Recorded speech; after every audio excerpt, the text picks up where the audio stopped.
देखिए, पहली बात तो खैर स्पीकर किसी पक्ष का या किसी दल के नहीं होते, वो पूरे सदन के होते हैं। सत्ता पक्ष हो विपक्ष हो सबके होते हैं।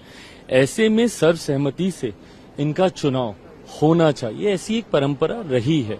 आजादी के बाद से अक्सर हम लोगों ने देखा है कि इसी परंपरा का सत्ता पक्ष विपक्ष निर्वहन करते हुए सर्वसहमति से स्पीकर को चुना जाता है। बट बहरहाल विपक्ष की जिद की वजह से एक ऐसी परिस्थिति सामने आई है और विपक्ष पूरी तरीके से जानता है कि ना उनके पास संख्या है, ना उनके पास वो आंकड़े हैं जिससे वो अपने प्रत्याशियों को जिता पाए। बट बहरहाल जहां एक तरफ आदरणीय ओम बिरला जी की जीत सुनिश्चित है, हम लोग इस बात को भी मानते हैं कि उनकी तरफ के भी कई लोग ऐसे हैं जो हम लोग के पक्ष में मतदान करेंगे, जो कि इस सोच के खिलाफ हैं जहां पे इन लोगों ने स्पीकर के पद तक को चुनाव के क्षेत्र में लेके जाने की सोच रखी। इंडिया ब्लॉक की तरफ से भी होना है, लेकिन उधर इंडिया ब्लॉक में देखने को आया है कि अभिषेक बनर्जी टीएमसी जो है तो सपोर्ट की है, बट इंडिया ब्लॉक उनका कहना है कि हमसे कोई संपर्क नहीं किया गया था जब स्पीकर का इन लोगों ने अनाउंसमेंट किया था। भाई, अब कल आपने तस्वीरें ही अपने में बयां करती है।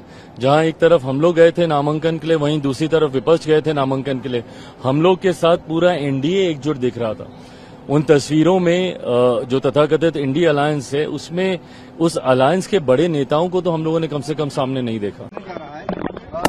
कितना कॉन्फिडेंट है आप लोग, कितना कॉन्फिडेंट पूरी तरीके से इसमें कहीं किसी को कोई शंका थोड़ी है।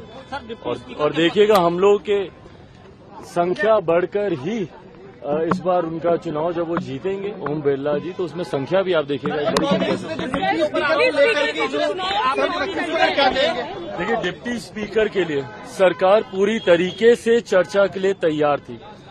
हम लोगों के सामने माननीय रक्षा मंत्री आदरणीय राजनाथ सिंह जी की बात हम लोग के सामने हो रही थी। पूरी तरीके से हम लोग उसके लिए चर्चा के लिए हम लोग तैयार थे, पर विपक्ष ने जिस तरीके से